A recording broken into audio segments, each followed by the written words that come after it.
কথা দিয়ে কথা রাখার লোক নয় মোহাম্মদ ইউনূস, বলছেন আন্তর্জাতিক সম্পর্ক বিশেষজ্ঞরা। হাসিনা পরবর্তী সময়ে দেশের হাল ধরে তিনি প্রতিশ্রুতি দিয়েছিলেন ৩ মাসের মধ্যে বাংলাদেশের সাধারণ নির্বাচন আয়োজন করবে তার সরকার। কিন্তু ৩ পেরিয়ে ৪ মাস, সাধারণ নির্বাচন আয়োজন তো দূরস্থ, প্রস্তুতিরও নামগন্ধ নেই ঢাকায়। মূল্যবৃদ্ধি, নৈরাজ্য, আইন শৃঙ্খলার অবনতি আষ্ঠে পৃষ্ঠে বাঁধছে তদারকি সরকারকে। আন্তর্জাতিক সম্পর্ক বিশেষজ্ঞরা বলছেন, প্রতি পদে পদে ব্যর্থ মোহাম্মদ ইউনূস এবং তার তদারকি সরকার।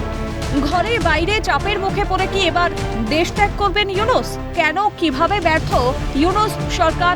৬ পয়েন্টে ব্যাখ্যা বিশ্লেষকদের। ১. ৪ মাসের মধ্যে সাধারণ ভোট কই? ২. অশান্তি, নৈরাজ্য, মৌলবাদীদের বাংলাদেশ। ৩. সংবিধান ধর্মনিরপেক্ষতার কথা বললেও সংখ্যালঘুদের নিরাপত্তা দিতে ব্যর্থ। ৪. অস্বাভাবিক মূল্যবৃদ্ধি, মুদ্রাস্ফীতি, বাজার দর নিয়ন্ত্রণে ব্যর্থ প্রশাসন। ৫. পাকিস্তানের সঙ্গে সখ্যতা বাড়ায় জঙ্গি অনুপ্রবেশে সক্রিয়তা। ৬. আদতে গণতন্ত্র প্রতিষ্ঠা, আইনের শাসন কায়েম, সুশাসক হিসেবে বাংলাদেশকে তুলে ধরার বদলে শেখ হাসিনাকে শুলে চড়ানো তদারকি সরকারের উপলক্ষ। আর এখানেই প্রতি পদে ইউনূস সরকারের ব্যর্থতা দেখছেন আন্তর্জাতিক সম্পর্ক বিশেষজ্ঞরা। ছাত্র আন্দোলনের সফল ভিত্তির উপর দাঁড়িয়ে তদারকি সরকারের প্রধান হয়েছেন মোহাম্মদ ইউনূস।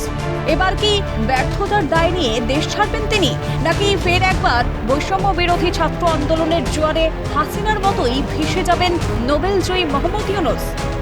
ক্যালকাটা নিউজ।